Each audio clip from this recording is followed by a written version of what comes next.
باید که بساطه از این منطقه و وطن ما و شما همچون اقدامات داشت ইমারত ইসলামিয়া আফগানিস্তানের পারওয়ান প্রদেশের গভর্নর মোহাম্মদ ইদ্রিস আনোয়ারি বলেছেন, আমাদের ঐক্য কেবল ইসলাম ও আল্লাহ প্রদত্ত পবিত্র ব্যবস্থার উপর ভিত্তি করে। আমাদের দেশের বর্তমান ব্যবস্থা সত্যিকার অর্থেই ইসলামী ব্যবস্থা এবং এর আইন কানুন পবিত্র কোরআন থেকে এসেছে। কাবুলে আয়োজিত এক জনসমাবেশে বক্তব্য দিতে গিয়ে তিনি এসব কথা বলেন। ভালো লাগার প্রতিটি মুহূর্তে থাকুক একটি সুন্দর পাঞ্জাবি সব বিধি আপনার সিগনেচার লুক। শুরু বসুন্ধরা সিটি, ঢাকা।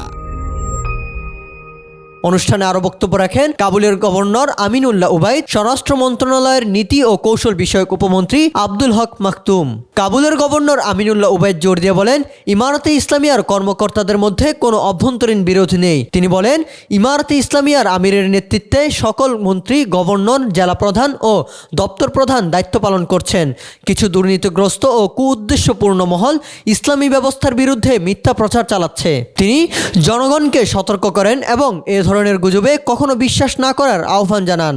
স্বরাষ্ট্র মন্ত্রণালয়ের নীতি ও কৌশল বিষয়ক উপমন্ত্রী আব্দুল হক মাকতুম বলেন, মানুষের কাছে ইসলামী ব্যবস্থাকে বিকৃতভাবে উপস্থাপন করার জন্য, ভালোকে মন্দ ও নিরাপত্তাকে অনিরাপত্তা হিসাবে দেখানোর জন্য বিলিয়ন ডলার ব্যয় করা হয়েছে।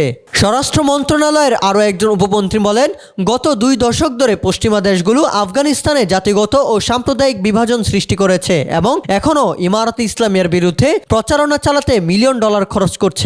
অনুষ্ঠান শেষে কোহদামান এলাকার কয়েকটি প্রভাবশালী পরিবার, যারা গত 20 বছরের বেশি সময় ধরে পরস্পরের সঙ্গে সংঘাতে লিপ্ত ছিল, তাদের বিরোধ মীমাংসা করা হয়। পারওয়ান গভর্নরের কার্যালয়ের মুখপাত্র জানান, এই দীর্ঘদিনের শত্রুতা ধর্মীয় আলেম এবং স্থানীয় কর্মকর্তাদের মধ্যস্থতায় সমাধান করা সম্ভব হয়েছে।